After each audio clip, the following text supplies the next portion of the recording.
let's look at it broadly from the point of the downstream, midstream, downstream sector. What exactly will be wrong if there is a targeted subsidy on crude so that when it gets to the refineries, people like you and maybe Mr. Gillis Harris can get these things at cheaper rate to all of us right here? It's the other impact is just perhaps going to be lesser revenue for the government. This is just me trying to manage a lot of information in my head.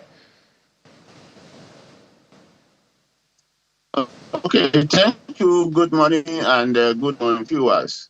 So when you talk about the negative effect of removal of subsidy, I expect you to also state the gains that, and let us ask ourselves, if the subsidy has not been removed, which condition are we going to be in Nigeria today?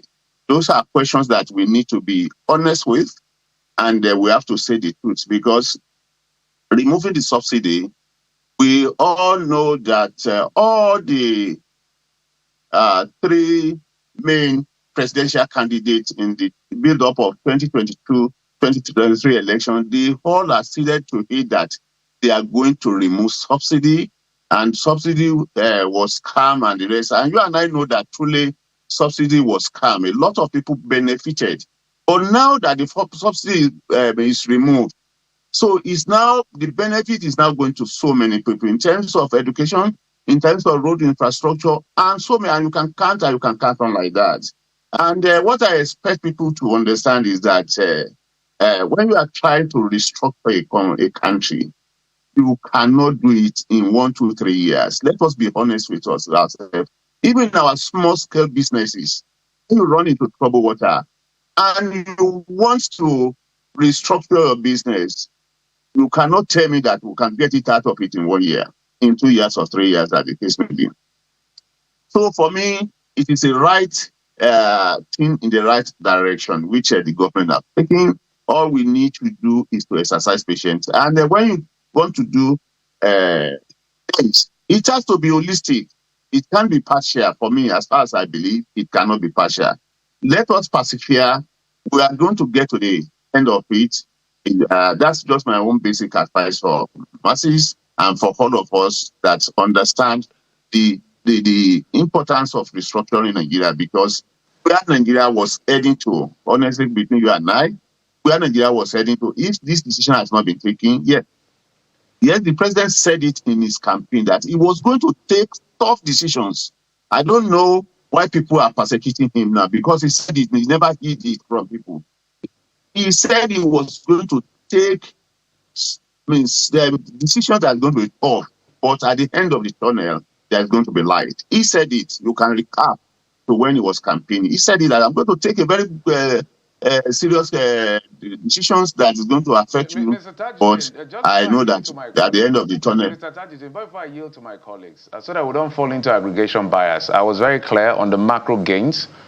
But more people are now in poverty, whether it's multidimensional, which is non-income, or literal poverty, and the cost of living is super high. The argument on the other end is the fact that some people are saying that the importers of petroleum products, if this targeted production subsidy is implemented, of course, all of them said they are going to remove subsidy. I don't think that's arguable. We can also see the macro gains from this, but we have to look at both sides of the coin. They're saying that importers of petroleum product will be knocked out of business. Is that also a big fear from your end as a player in the sector?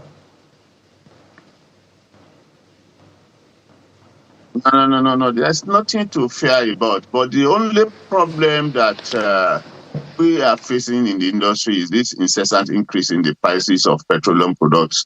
Like I engaged your colleague yesterday. You see, when it has effect on the petroleum marketers too. For example, in the last 1 week, we had an increase last week, Wednesday, it was 20 naira. This week, yesterday again, we had an increase of 15 naira. You see, when there is an increase like that, we don't have a correspondence increase on our profit, but that is one.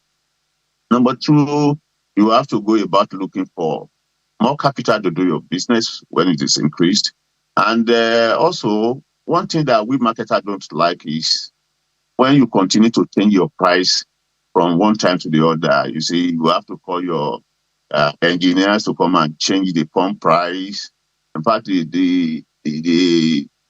your customers at times, they feel that maybe you are trying to play funny on your pumps, where you continue incessantly changing working on the pumps. It is not good for us. So that will lead me to the fact that government has to do something very seriously about the foreign refineries that we have.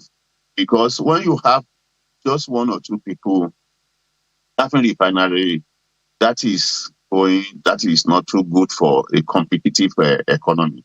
So that's my take. Government has to do something about all the four refineries, and they must be intentional about it. They must be serious about it, but it's not about we are going to do this, we have to do it. They must be serious about it. That is one of the things that's going to solve the problem, because I expected the prices of petroleum products to be coming down, not to be going up again.